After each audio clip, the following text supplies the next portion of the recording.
everybody, welcome back to our YouTube channel. Today I wanted to talk about the difference between interpreting and translating and also go into a few details about interpreting.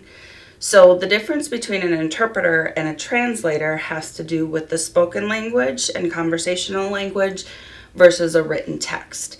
So translators take things from a source language, so let's say we have a book in English, and then they translate the written word into Spanish so that the book is the same but just in a different language. You can think about the Bible and all the languages the Bible has been translated into and other religious texts. That took somebody who was fluent in the first language and was able to convert it into the second language. Translators spend a lot of time at a home office, they're on the computer, they have access to glossaries and dictionaries, and they have a little bit more time to figure out how to convert the message. That's not to say that anything is less complex, because interpreting and translating are equally as complex linguistically. It's just a very different setting and a very different purpose. When it comes to interpreting, that's where you're looking for somebody to be present either telephonically, through video, right there on site.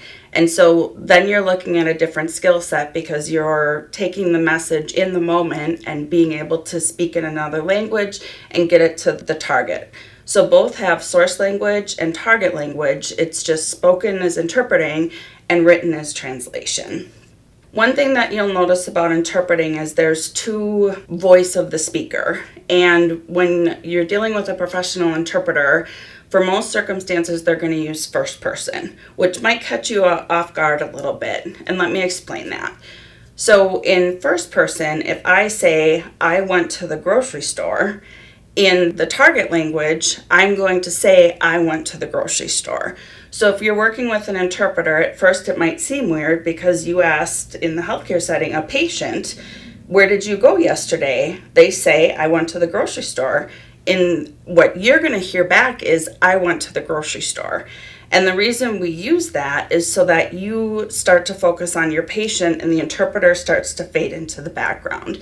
Even though you see them and they're present, it keeps the dynamic between you and the patient. Third person is what a lot of people start out with because it doesn't feel so weird, is if the patient says in Spanish, I went to the grocery store, an interpreter might say, she said she went to the grocery store.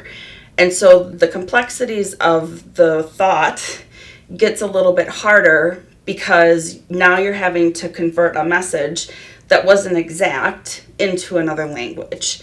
The reason some interpreters do that in the beginning is because it sounds weird to them. When you have to say, I went to the grocery store, you in your head know, I didn't go to the grocery store, they went to the grocery store. But what it does for an interpreter when they use the first person is that it allows that instant conversion of the message to be the voice of the speaker. And that's really the goal of interpreting, is to become the voice of the speaker. Finally, you can look at interpreting as simultaneous interpreting or consecutive interpreting. And so you might wonder, well, what does that mean? What is simultaneous and what is consecutive?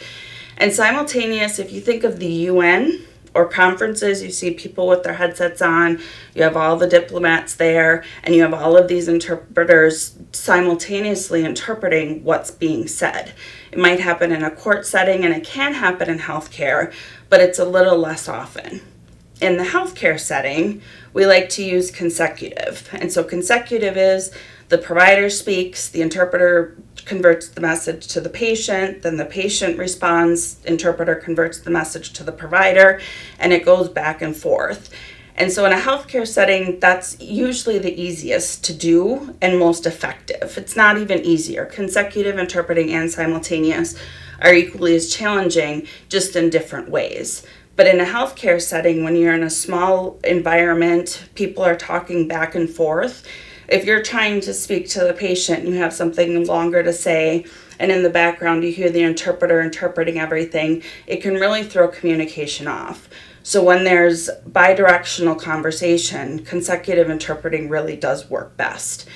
So that's a little bit about interpreting. We're interpreters and not translators. If you give a call and you want a translator, you might get the question, okay, do you need a translator for written translation, or do you need an interpreter to help with a patient encounter?